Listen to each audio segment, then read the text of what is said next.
I only read on social media that the organizers of this protest are actually applying for Eagle Square. I am yet to see them. Now, these are the words of the 001 of Abuja, the FCT minister, Nyesom Wike. And I would like you to hear, just like Nigerians will say, let's hear from the horse's mouth. I'm just reading on social media. They have applied to me to grant the Eagle Square. Do you apply to me through social media? You write a letter to the minister. I will see you. Who are you? What do you want to do? How many days do you want to spend? How much will you pay? When you dialogue, people will take correction. And that is Mr. President for you. He has never told you that he will not make a mistake. He's human. But what's important, when you call his attention, that is a mistake made, he has that penchant to correcting such a mistake. All right, you've actually heard from the horse's mouth. It is very clear that the FCT minister stated it clearly that he is yet to see a literal later. Now, this is the CIA corner here on TAF TV, where we make commentaries regarding headlines. I bet you we are still talking about the protest that is looming up. Nigerian youth are heated, and they are heating to the streets come 1st of August. Secondly, we'll be talking about the NLC, the Lagos State chapter, regarding this protest. Don't go anywhere. I'll see you shortly.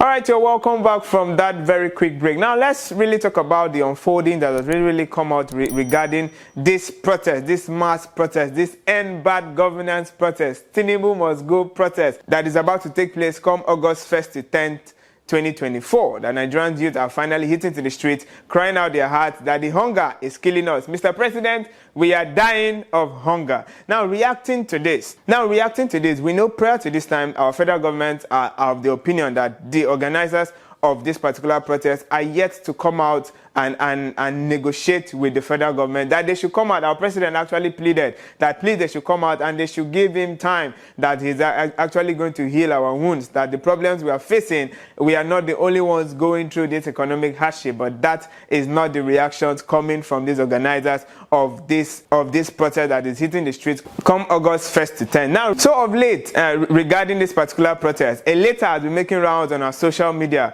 The letter was written to our FCT minister, Nyesom Wike, requesting for Eagle Square as a place where they will actually carry out this peaceful protest. That is the bad governance protest. But funny enough, our 001, like Nigerians always call him, the 001 of Abuja, the first governor of Abuja, in person of Nyesom Wike, has actually said that he only saw this letter on social media, that he is yet to actually see a literal person, that you don't, just like the video clips you saw in his words exactly, you don't write to a whole FCT minister on the social media, that if these organizers want to use the Eagle Square, in his words exactly, that they should come out with a written letter addressing it to the FCT minister. It shouldn't be on social media, that they should address this letter to the FCT and bring it to him in person, so that he will get to see this particular person that are organizing this particular protest. It is quite funny though that our FCT minister wants to see the persons one-on-one. In his words exactly said,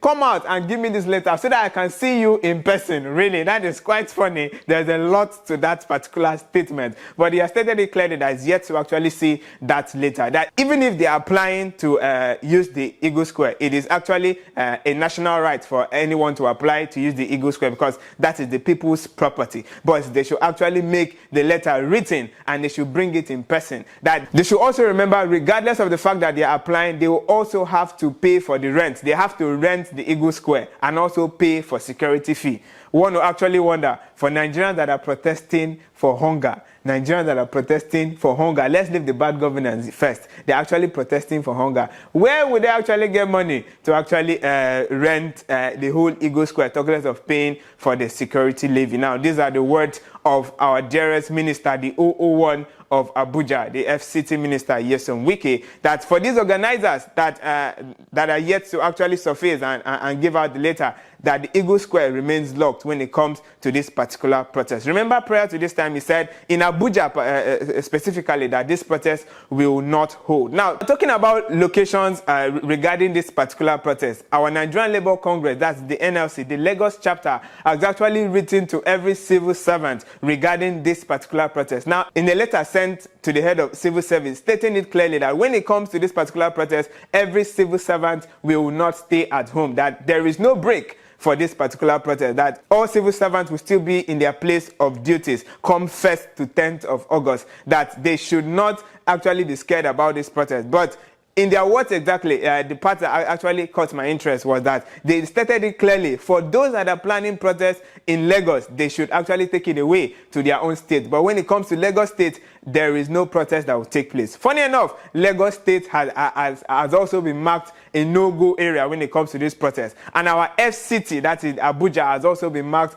as a no-go area. Now, these are the top, should I say, the mothers of Nigerians have been marked out of this particular protest. Now, regarding the words of NLC, the Lagos State chapter, Nigerians are actually reacting. Remember, a few months ago, they actually protested for an increment in their minimum wage. They actually tagged it a living wage. And Nigerians were actually very supportive that, okay, remember, they also said this their increment is due to the fact that, okay, there is hunger in the land, there is hardship. So this particular protest, though we are not trying to raise fingers and say, okay, we are supporting the protest, we are not against the protest, but at this point, Nigerians are also of the opinion that, okay, since the NLC actually protested for an increment in their minimum wage, their living wage, and federal government actually granted it, don't they think that this is for the benefit of the nation? So at some point, Nigerians are asking, why is NLC not actually backing up this?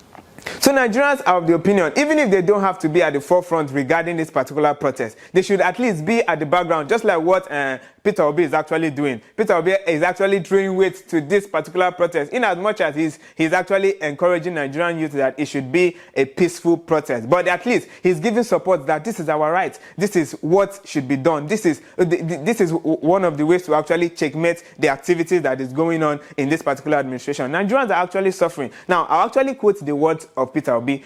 Our federal governments are asking, who are the organizers of this particular protest? Now, in his words exactly, he said the best answer to this federal government is to the presidency about the organizers of this protest is hunger. So each time the federal government asks, who are the organizers of this particular protest, the response should be hunger and hardship. Very, very sweet. Now, this is what we are expecting from NLC. That is the Nigerian Labour Congress, the workforce of the nation. Nigerians are actually going through a lot. So at least, just like I earlier said, if they don't have to be at the forefront, at least they should be at the background, actually supporting this particular protest. We're hoping for a peaceful protest come August 1st to 10th. Now, taking our minds back to this protest that is actually coming forth come August, because Nigerian youth are actually hitting to the street already. Now, just like a very viral video that is currently making rounds about a just guy that gave, should I say, a brief orientation of how this protest will actually go on. Now, in his words exactly, he says day one, that, okay, they should burn down every filling station in Jos.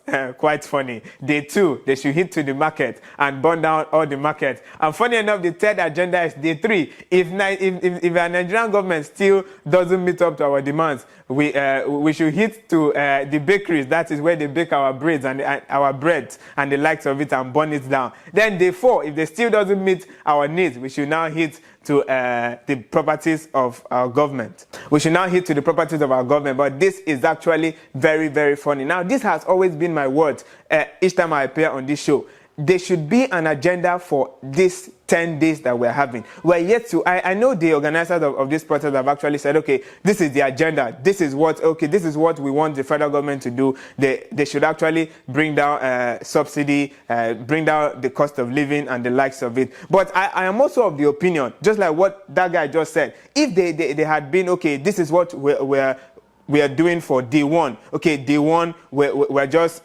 organizing ourselves at the Eagle Square, giving ourselves orientation. Day two, they should actually hit to Aso Rock and, okay, this is what we're actually doing. Day three, that is how it should actually be. Rather than just giving the federal government, okay, this is what we want. This is, they are yet to actually give Nigerians, the common man on the street, on how to actually organize and go about this protest across the 36 states of the Federation. Now, the organizers cannot just allow this protest to go the way Nigerians want to want to take it. If in Nigerians should actually take it based on how they are feeling, just like the reaction from that guy in Jos, stating that they will burn down. Like, it looks as if it is a burning down protest. But if our organizers are actually should I say lenient enough to actually give us a proper orientation and say, okay, this is what we are doing day one, this is what we are doing day two, and maybe it will actually come a long way to actually comb the issue of hijacking, because our federal government, though they are not completely against this particular protest, the only fear now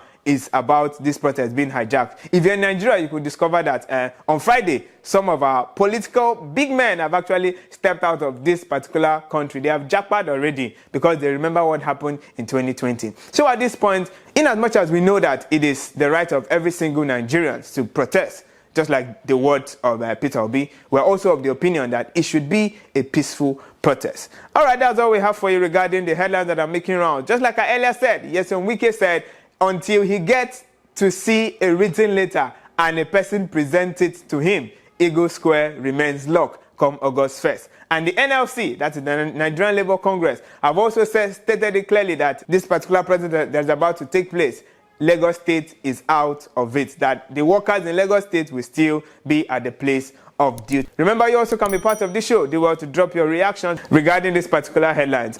Eya Okeme is my name, and this has been the CIA Corner here on TAF TV. See you next time.